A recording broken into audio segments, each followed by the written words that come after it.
¿no? Y bueno, el apóstol Pablo en su segundo viaje evidentemente visitó aquel lugar, la provincia de Galacia, ¿no?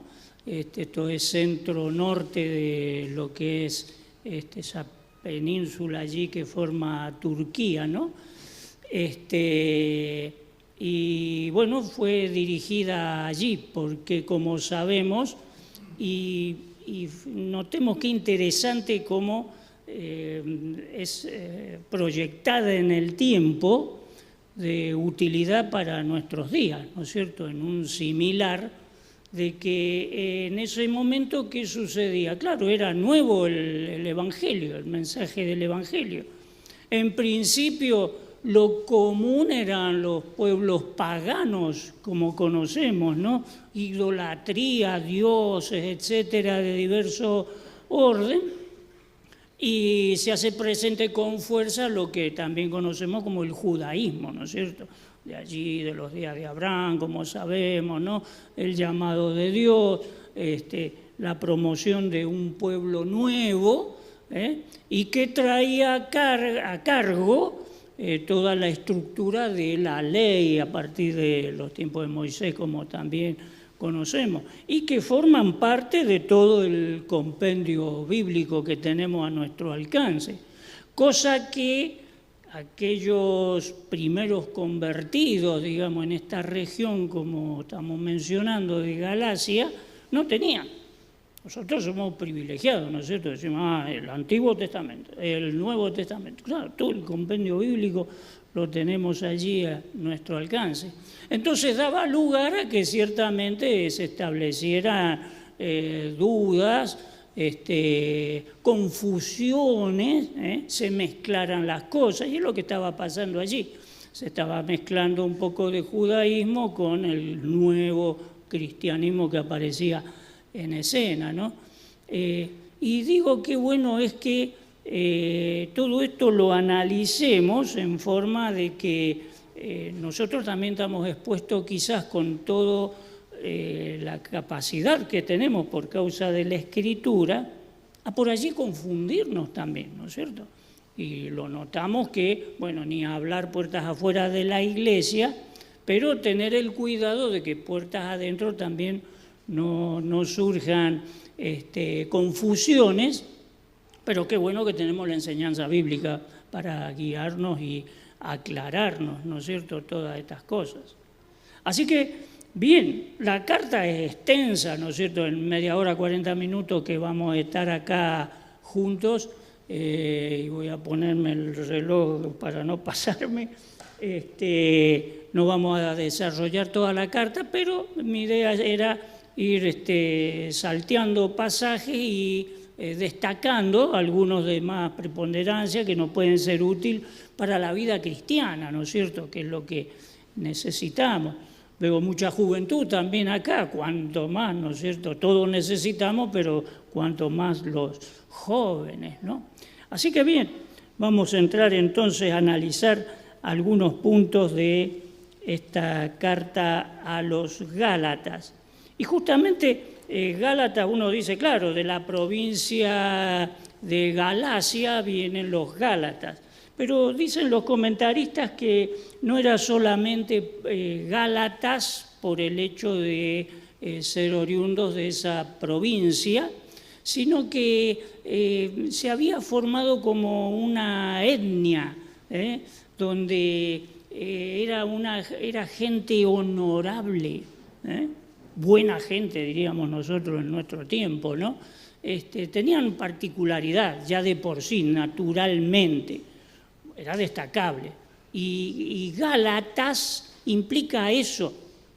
Quizás nos podríamos decir nosotros, acá estamos los Gálatas, porque somos, por causa del Señor, tenemos un prestigio en el modelo del Señor, ¿no es cierto?, en la sencillez, en la humildad, pero también en una vida nueva, diferente a la que vive el resto de la sociedad que no conoce al Señor como su Salvador, ¿no?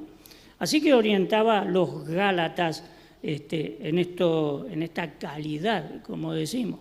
y que el Señor nos privilegia de tenerlo nosotros también.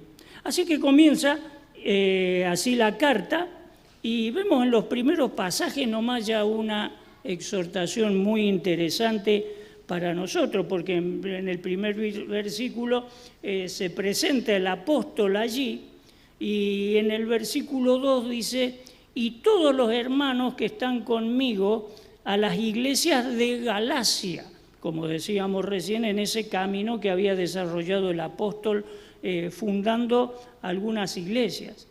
Gracia y paz, dice el versículo 3, sean a vosotros de Dios el Padre y de nuestro Señor Jesucristo, el cual se dio a sí mismo por nuestros pecados para librarnos del presente siglo malo.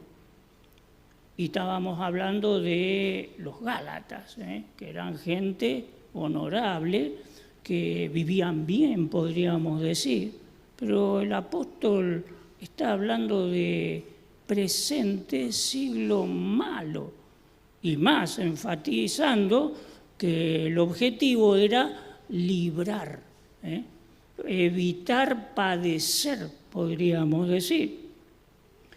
Dice: librarnos del presente siglo malo, conforme a la voluntad de nuestro Dios y Padre. Y nos detenemos allí con la lectura. Así que dos cosas vemos acá. Primero, versículo 3, gracia y paz sean a vosotros. Y eso sabemos que se alcanza por recibir al Señor Jesucristo, por la gracia, por el regalo de Dios, lo recibimos al Señor, ¿no es cierto?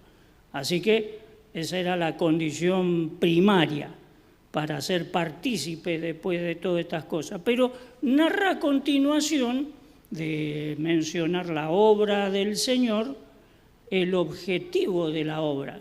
Porque si bien la obra nos da garantías de la vida eterna junto al Señor, junto a Dios, en el cielo, en aquel lugar que Él tiene preparado para nosotros, como nos dice Juan 14, eso va a ser para el día que partamos de este mundo. Pero la idea acá es, ahora también la obra del Señor está dispuesto para librarnos del presente siglo malo. O sea que en una forma como en aquella oración sin igual que tiene el Señor en Juan 17, que menciona en la proyección del tiempo, estamos involucrados nosotros, cuando dice que también oraba por aquellos que por la palabra de estos, los apóstoles, transmitida en el tiempo, ¿no es cierto?, y a nuestro alcance, íbamos a recibir al Señor. Y dice que no pedía que fuésemos quitados del mundo, sino que nos guarde del mal. Dios guardando a los creyentes del mal, del presente siglo malo. Entonces, eso, si bien esa oración está proyectada en el tiempo para que llegue a nuestros tiempos, también el evento del siglo malo, lamentablemente, se proyecta en el tiempo. Y peor, porque el Señor mismo dijo que las cosas irían de mal en peor. Aunque nosotros podamos decir, pero no, mire, la verdad que fuimos de mejor en mejor. No se vive en hace 2000 años como de la forma en que se vive ahora, los adelantos, la ciencia, etcétera, el confort, las comodidades, pero se refería no a eso el Señor, sino al pensamiento del hombre que se iba a ir deteriorando. Entonces, una cosa tan desagradable como vemos en nuestro tiempo de el hombre contra el hombre, trabajando para causar mal, para generar problemas, conflictos, etcétera. Pero analizamos todo eso y decimos, miramos hacia afuera y decimos, eso puertas afuera. Pero el trabajo de todos los creyentes en la Iglesia del Señor, en la comunión de la Iglesia del Señor, es mantener firme esa muralla espiritual para que esas cosas del mundo no se introduzcan dentro de la Iglesia.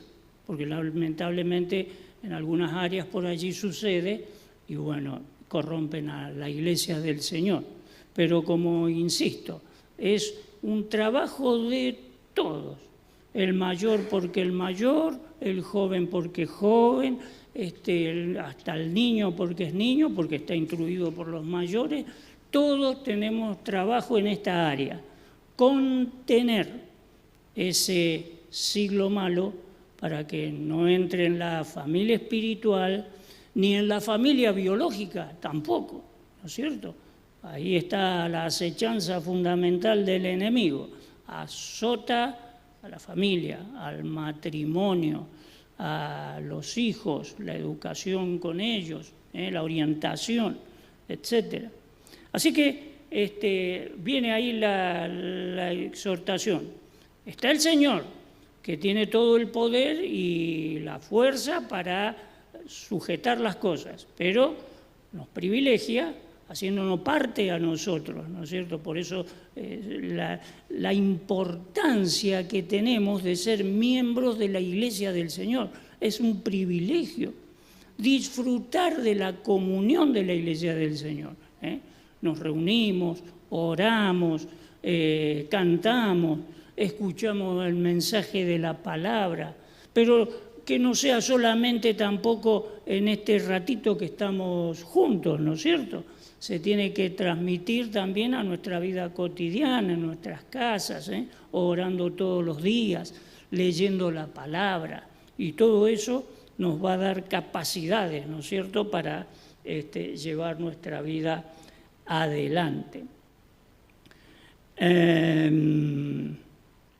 Versículos 6, vamos a saltear, y hay allí un llamado interesante de atención. Dice, estoy maravillado. Acá también tenemos un énfasis, ¿no? Porque maravillado. Más que maravillado por lo que va a decir a continuación, podríamos decir sorprendido. Algo sorprendente. Dice que tan pronto os hayáis alejado del que os llamó por su gracia, por la gracia de Cristo, para seguir un evangelio diferente. No que haya otro, sino que hay algunos que os perturban y quieren pervertir el evangelio de Cristo. Así que, como decimos, se asombra el apóstol. Dice acá maravillarse. Opino personalmente, uno se maravilla por allí de algo lindo, ¿no es cierto? Esto no era muy lindo, ¿no? Porque está diciendo, acá está pasando algo a tener en cuenta. ¿Y qué era eso que estaba pasando? Que se habían alejado del que los llamó. O sea, se estaban alejando del Señor. Entonces nosotros, si nos preguntan, ¿cómo tenemos que estar? ¿Cerca del Señor? ¿Lejos del Señor? De ninguna manera, cerca del Señor, diríamos, ¿no es cierto? Nadie dudaría de esto, por poco conocimiento que podamos tener de las cosas del Señor. Es agradable estar cerca del Señor. La pregunta es ahora, ¿cómo hacemos para estar cerca del Señor? Bueno, ahí está la provisión del Señor para estar cerca. ¿Cómo sería? La iglesia, fundamental, la iglesia. La iglesia es del Señor, es un plan diseñado por el Señor, la iglesia. Entonces, ¿quién es la iglesia? Los creyentes, ¿no es cierto? Y la iglesia tiene todo esto que venimos mencionando, tiene un formato, tiene una comunión, tiene reuniones, Los hermanos están juntos, conversan entre ellos, cuentan cosas, piden oración unos por otros. ¿Cuántos beneficios en la iglesia? Entonces, la iglesia es el medio que nos acerca al Señor. Le decíamos lectura bíblica, oración, todas las prácticas, las reuniones de jóvenes, reuniones de las hermanas, etcétera. Entonces todo eso nos mantiene cerca del Señor. Claro, si lo dejamos solamente expuesto al tiempo en que la iglesia se reúne, decíamos recién, es poco. Tenemos que llevarlo también a la práctica en nuestras casas, ¿verdad? Pero puede suceder que por diversas causas, hablaba por ejemplo, miren, hace un ratito con una hermana que es casada, con hijos, ¿no es cierto? pero el marido, no sé, mediados de año pasado aproximadamente, no pisa la iglesia. Y no porque no quiere, según entiendo. Y hablaba justamente con ella y hace estos servicios de vigilancia, estas empresas. Entonces lo tienen justamente en los días de reunión, tiene que estar ahí a full, no sé si en un supermercado, depende de dónde lo mandan, haciendo ahí la custodia, ¿no es cierto? Así que no hay reunión de oración, no hay reunión porque los domingos llegaron ayer de vacaciones, tuvieron una semana de vacaciones y yo hoy día me dice, ya entro a trabajar. Así que en la mañana no aparece. Así que no lo vemos francamente, si no a la casa yo lo visito de tanto en tanto, si no en la iglesia no aparece. Una causa de fuerza mayor, podemos decir, igualmente preocupante, ¿no? Porque tanto tiempo sin estar distante de la iglesia, y allí la esposa, los hijos están siempre en las reuniones. El caso es de que la no concurrencia, quiero llegar a esto, a las reuniones de la iglesia, en consecuencia nos distancian del Señor. Nadie piense que, no, pero miren, yo en mi casa leo la Biblia, en mi casa oro al Señor y todos los días, etc. No va a ser lo mismo. Si no, el Señor no hubiera diseñado la iglesia. Hubiera dicho, bueno, muy bien, acá está el mensaje, reciban al Señor y cada uno en su casa se desarrolla. No viene el desarrollo en casa, en la iglesia viene el desarrollo. Así que es importante mi responsabilidad ante el Señor y ante mí mismo, porque me conviene a mí. El Señor no necesita nada de mí, eso quede claro. Les renegaban a aquellos que, estando el Señor, dice que clamaban, ¿no? Y hacían ruido ahí, etc. Y dice, no, a lo callar le decían al Señor. ¿Y qué les dijo el Señor? Si estos no clamaban, las piedras clamarían. O sea, podemos notar allí que no está el Señor en la necesidad de algo en nosotros. Nos privilegia dándonos tareas, responsabilidades a cada uno para nuestro crecimiento. Así que es menester que nos alberguemos, podríamos decir, en la iglesia del Señor. Así que concretamente podríamos, miren, decir esto es técnico directamente. Si vamos a suponer que acá el micrófono es la iglesia. Y acá está lo que llamamos en la Biblia el mundo, puertas afuera de la iglesia. Y nosotros, ¿dónde andamos? Y andamos acá. Iglesia, mundo y nosotros, los creyentes. Así que vean, si yo me acerco a la iglesia, ¿qué me pasa con el mundo? Me alejo del mundo, ¿está claro? Me alejo de la iglesia. ¿Y a qué me acerco? Al mundo. Condición sine qua non. No hay otra. Una u otra. No se puede decir, no se equivoque alguien si piensa, puede pensar, diciendo, no, pero yo me alejo de la iglesia, pero también me alejo del mundo. No hay esa condición. La práctica lo dice. No es porque alguien lo imponga. Así que, cerca de la iglesia, cerca de Dios, lejos del mundo. Me alejo de la iglesia, me alejo de Dios y me acerco al mundo. Y el mundo pasa factura. Al principio se muestra muy bien, muy lindo, agradable, felicidad, sonrisas, pero seguro que después va a aparecer el lagrimón, diríamos, sufrimiento, pena. Es lo que se ve. Simplemente tómenlo como un comentario de lo que cualquiera podemos ver que sucede. Y cuanto más en la juventud, y no solo en la juventud, lamentablemente, ¿no es cierto? El principio corre para todo.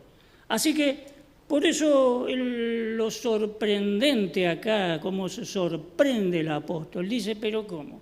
Estaban ahí compenetrados con las cosas de Dios y ahora se han alejado, dice, se han alejado del que os llamó. Lamentablemente, si se alejaron del que los llamó, se acercaron al mundo, ¿no? Pero dice otro cuidado más a tener, porque enfatiza en el versículo 7, dice, no es que haya otro, refiriéndose a otro evangelio, sino que hay algunos que os perturban. Algunos, se está refiriendo a personas que os perturban y quieren pervertir el evangelio de Cristo. Así que seguramente en nuestros tiempos, y lo va a mostrar más adelante en los capítulos siguientes, hay cosas que perturban. ¿Qué quiere decir que algo que perturba? Es algo que por alguno de los sentidos que tenemos todos entra ¿a dónde? A nuestra mente. Todo empieza en nuestra mente. Y mucho de lo de afuera, por los distintos sentidos, entra a nuestra mente. Claro, estoy diciendo algo muy, muy sencillo. Pero cuidado, porque esas cosas que entran en nuestra mente tienen dos características básicas. Pueden ser buenas o malas. Y peor aún, porque puede ser que las malas estén disfrazadas de buenas. Entonces caímos en la trampa. Parecía que era buena, pero era malo. Por eso quizás, seguro, conocemos, muy conocido el pasaje de Salomón, cuando es encomendado a dirigir a aquel pueblo. Mucha gente, mucha responsabilidad, muchacho joven, ¿cómo voy a hacer esto? ¿Y qué le pidió a Dios? Con sabiduría, corazón entendido, pensamientos correctos, precisos, decisiones. Eso le pidió al Señor. Dame corazón entendido. ¿Y para qué? Para discernir entre lo bueno y lo malo, entre lo que está bien, entre lo que está mal. Dame corazón entendido. Pero el Señor, ¿qué nos dice si le pedimos eso? Y ya está, no dudemos que nos va a dar. Siempre la dificultad está en nosotros, porque nosotros le pedimos al Señor. Y por ahí decimos, el Señor se tarda en contestarnos. ¿Saben que no? El Señor contesta, diríamos en términos actuales, al toque. Pero ¿y cómo? No, pero yo no lo percibo, no entiendo. Ahí está el problema.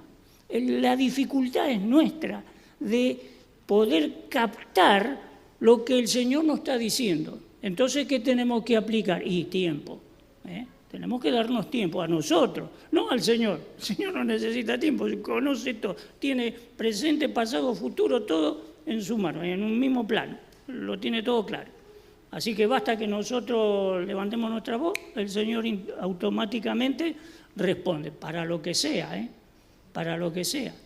Pero nosotros necesitamos tiempo, porque la incapacidad es de nosotros. Entonces nos sumamos al pedido de aquel rey. Dame corazón entendido, quiero entender qué me estás diciendo, para no equivocarme, para acertar. Así que en medio de eso están los que perturban. Entonces, ¿de qué habla? Decíamos que hay cosas que nos perturban, muchas cosas que están en nuestro medio, y podríamos entrar a fijar en detalles, pero bueno, tiempo, ¿no? Lleva tiempo.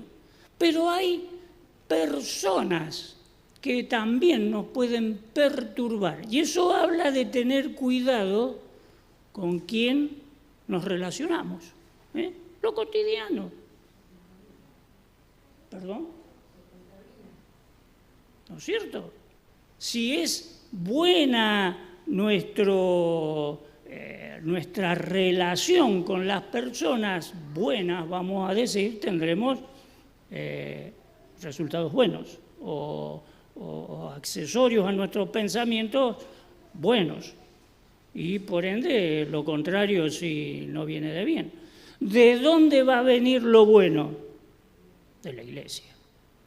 De la iglesia va a venir lo bueno. Entonces tenemos que discernir ahí nomás con mucha sencillez con quién nos relacionamos. No tenemos que entonces tener ninguna relación con la gente del mundo que le llamamos bíblicamente, no. Pero no, por ejemplo, llevar al plano de la amistad. La amistad con el mundo, que dice en Santiago, enemistad contra Dios. Amigo del mundo, enemigo de Dios. Entonces, ¿y qué? Pero qué estricto que es Dios. No, nos quiere evitar un problema el Señor. Tengamos cuidado con quién nos relacionamos, con quienes nos vinculamos. ¿Cuánto más los jóvenes? Porque ¿qué escuchamos de parte de los jóvenes? Los amigos. Amigos y amigas. Está perfecto, está muy bien. Cuidado. Amigos entre creyentes. Se comparte la amistad. Pero no con el mundo, chicos queridos. Quien no es creyente también, compañeros de estudio. Y como no nos vamos a hablar con los compañeros de estudio, no le vamos a dar vuelta a la cara, no los vamos a saludar. No. Pero distancia.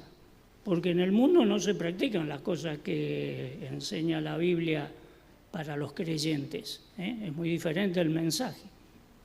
Los que perturban. Ni hablar también sumaríamos las cosas que perturban, ¿no es cierto? Y que también perturban el pensamiento del creyente y lo lleva a una vida de complicación, vamos a decir.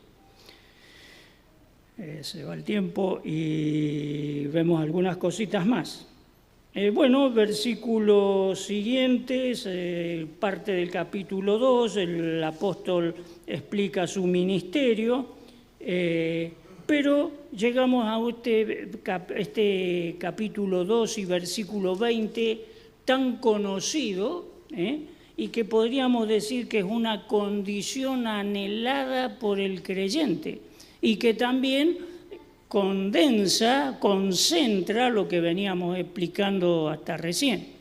Dice 2:20, con Cristo estoy juntamente crucificado, ¿no es cierto? Y ya no vivo yo, mas vive Cristo en mí. Lo que ahora vivo en la carne, lo vivo en la fe del Hijo de Dios, el cual me amó y se entregó a sí mismo por mí.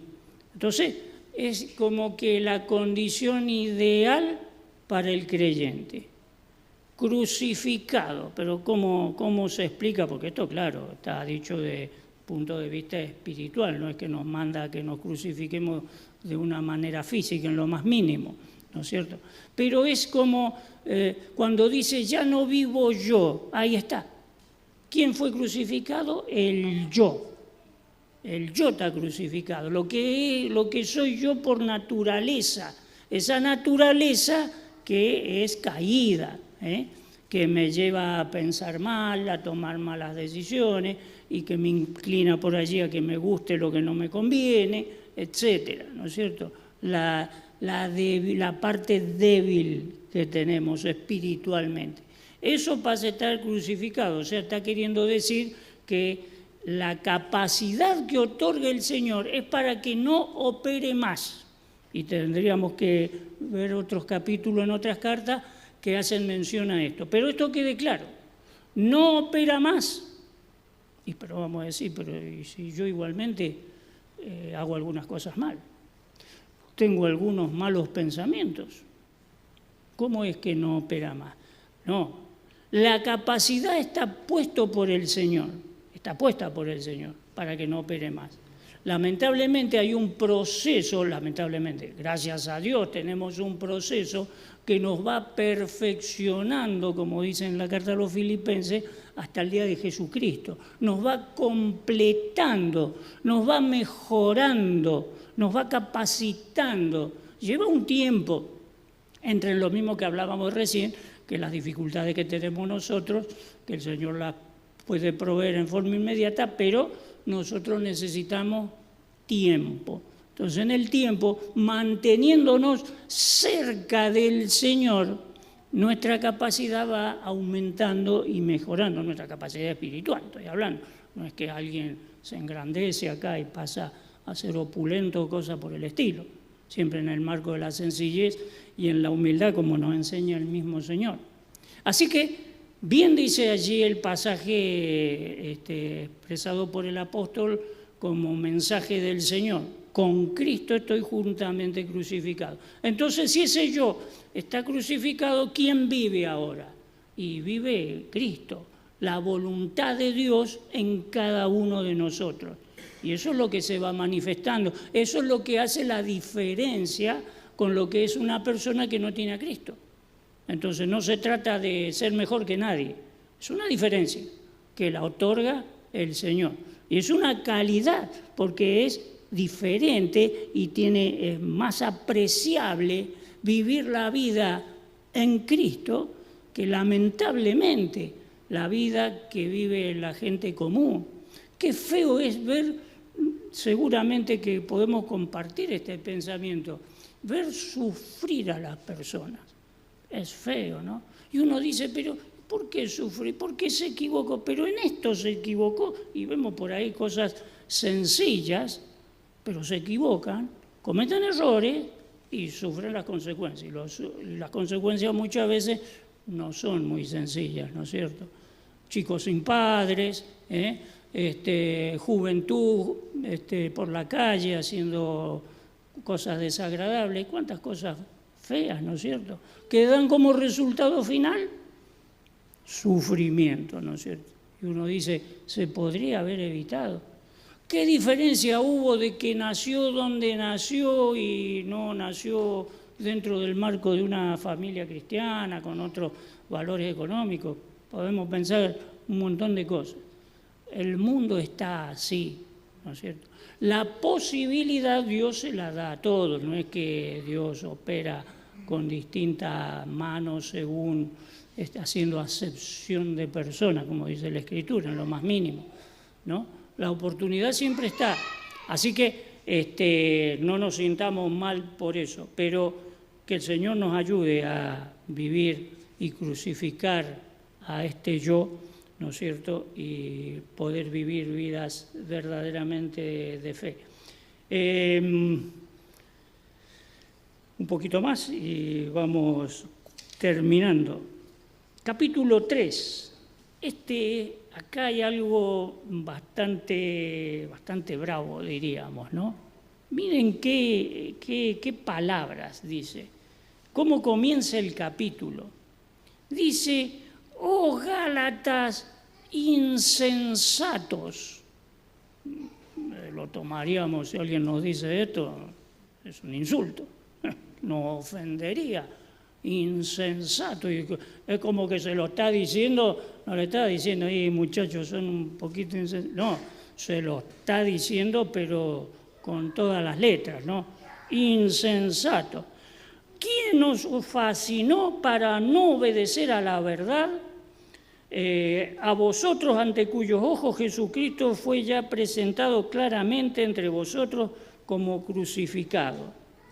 Esto solo quiero saber de vosotros. Da la impresión como que está enojado aquel apóstol cuando está escribiendo esto, ¿no? Se lo está diciendo enojado. ¿Recibisteis el Espíritu por las obras de la ley o por el oír con fe? Tan necios son. ¡Epa! Ahora recién insensato. Ahora pone más dura la vara. Necio. ¡Ja! Habiendo comenzado por el Espíritu, ahora vaya a acabar por la carne. Y esto se lo está diciendo a los creyentes, ¿eh? O sea que como que está parado ahí el apóstol y empieza a hablar con mucho énfasis y nos empezamos a esconder nosotros, ¿no? Necios e insensatos. Ha sido explicado todo el plan de Dios, todo el camino de Dios, el plan de salvación para vida eterna, el camino para una vida cristiana correcta, pero ¿qué les pasó? Y se empezaron a ir a la carne, está diciendo, al mundo, a la convivencia con el mundo. Tan rápido, dice. Primero, dice, los trata de insensatos. Bueno, el insensato podríamos decir aquel que cuesta un poco razonar, no tiene el mejor criterio y bueno, está en formación. Vamos a considerarlo es una excepción, como les está diciendo acá. Pero después acentúa, ya tratando de necio, ese es más grave, bien grave es ese. Porque ese no solo que ignora muchas cosas, no se ha dedicado a conocer más de Dios, y pone en práctica según su criterio, un poco de lo que alguna vez escuchó del mensaje de Dios, sumado a sus propias experiencias y convicciones, arma ahí una ensalada y pone en práctica. ¿Y cuál es el resultado? Mal, necio. Pero peor todavía, ¿saben qué hace? Insiste con lo mismo y otra vez el resultado es el mismo, mal, y mal, y mal, pero ahí está, terco, necio. Y dice que, ¿por qué es todo eso? Quiero saber de vosotros, recibiste, versículo 2, ¿recibiste el Espíritu por las obras de la ley o por el oír con fe? Tan necios sois, habiendo comenzado por el Espíritu, ahora vais a acabar por la carne. Así que ahí está el mal. ¿Cómo vino el ahora estar en el ámbito de la carne, de aquel yo que tenía que quedar crucificado, decíamos recién? Porque se distanció de Dios, el creyente, y se acercó al mundo por ende. No hay otra condición, por eso decía recién, enfatizaba un poco, diciendo que no hay una tercera condición. Cerca de la iglesia, cerca de Dios, y lejos del mundo. Lejos de la iglesia, lejos de Dios, cerca del mundo. Mal. Entonces ahí están las consecuencias. Las consecuencias dan vista de lo que es la realidad. Si las cosas van bien, es que vamos por el camino acertado. Bien realmente, a los ojos de Dios.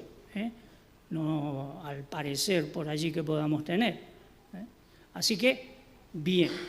Así que el Señor, y lo vamos a dejar acá si les parecen bien, que el Señor nos ayude a estar cerca del Señor y disfrutar de esta oportunidad que nos ha dado el Señor de un día conocerle, reconocerle como nuestro Salvador y tomar la decisión de estar cerca de Él, estando cerca con la Iglesia, disfrutando de la comunión y todo el beneficio que es estar y ser miembro de la Iglesia del Señor. Que el Señor nos siga bendiciendo. Amén.